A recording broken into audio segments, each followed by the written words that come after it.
मैं नालंदा बोल रहा हूँ। भारत का वो इतिहास जिसे बेरहमी से जला दिया गया और कोई कुछ ना कर सका।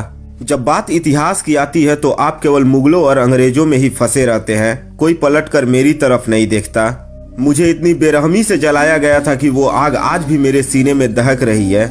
लेकिन अफसोस तो इस बात का है कि आप भूल गए, आप उस मंजर को भूल गए, आप पूरे के पूरे नालंदा का इतिहास भूल गए।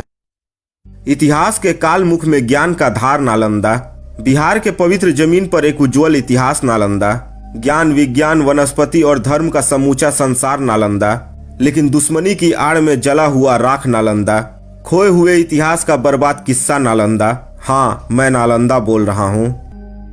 सवाल ये नहीं कि इतिहास के पन्ने टटोलते समय आपकी उंगलियां कांपती क्यों नहीं। सवाल ये भी नहीं कि गैरों का इतिहास लिखते लिखते अपनों की दास्तां कोई समझा क्यों नहीं, बल्कि सवाल यह है कि जिस विश्वविद्यालय ने हर भारतीय संस्कृति को अपने पुस्तकों में समेटे हुए काल के जाल में फंसकर अपना दम तोड़ दिया, उसकी चीख किसी ने सुना क्यों नहीं, वो मंजर किसी को दिखा क्यों नहीं।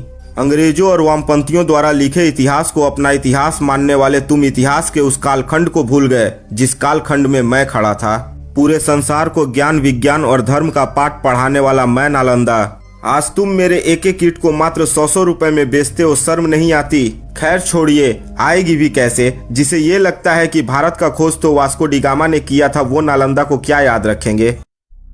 मुझे दुख इस बात का नहीं है कि खिलजी ने महज अपनी सनक के बल पर मुझे जलाकर खाक कर दिया। मुझे दुख इस बात का भी नहीं है कि खिलजी ने चारों ओर कत्लेआम मचा दिया था, बल्कि मुझे तो इस बात का दुख है कि जिस खिलजी ने बिहार की छाती पर चढ़कर मुझे रौंद डाला, उस बख्तियार खिलजी के नाम पर मेरे ही बिहार में स्टेशन बनाकर उसे कौन सा सम्मान दे रहे हो।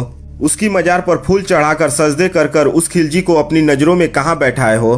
अरे उस बख्तियार खिलजी ने केवल अपनी सनक के लिए 90 लाख किताबों को जलाकर स्वाहा कर दिया, जिसने भारत के इतिहास भंडार को 3 महीनों तक जलने के लिए छोड़ दिया। उस खिलजी के नाम पर बख्तियारपुर स्टेशन बन जाता है। अरे उस खिलजी ने हमारे इतिहास की केवल जड़ें नहीं काटी, बल्कि पूरे के पूरे इतिहास की कालखंड को निर्वस्त्र कर दिया।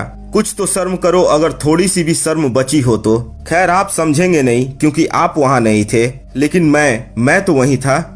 मेरी ही ठंडी छांव में 10,000 छात्र और 2,000 शिक्षक रहते थे। अरे कैसे भूल सकता हूँ वो काला दिन जब 200 घुड़सवार आए और निहत्थे छात्रों पर कोहराम बनकर बरस पड़े। आपको यह जानकर ताज्जुब होगा कि मेरी एक एक ईंट रक्त से सनी हुई है, जो चीख चीख कर अपना इतिहास बयां कर रही है। आप मुझे केवल एक विश्वविद्यालय के नाम से ना आकिए, बल्कि आप मुझे इसलिए भी पहचानिए कि कितने ही ऐसे वेनसांग हुए जिन्होंने विदेशों में रहकर सालों साल केवल इसलिए अध्ययन करते रहे ताकि उन्हें बस नालंदा में दाखिला मिल जाए। मैंने हाल ही में सुना कि बहुत से स्टेशनों के नाम बदले गए। मेरी भी नजर बख्तियारपुर की तरफ थी, शायद इसके भी नाम बदल दिए जाए, लेकिन ऐसा नहीं हुआ। अब मैं समझ चुका हूँ कि आपको अपने मूल इतिहास, अपने नालंदा से कोई मतलब नहीं है, इसलिए अब मैं चलता हूँ। लेकिन मेरे खंडहर मेरा इतिहास हमेशा बयां करते रहेंगे।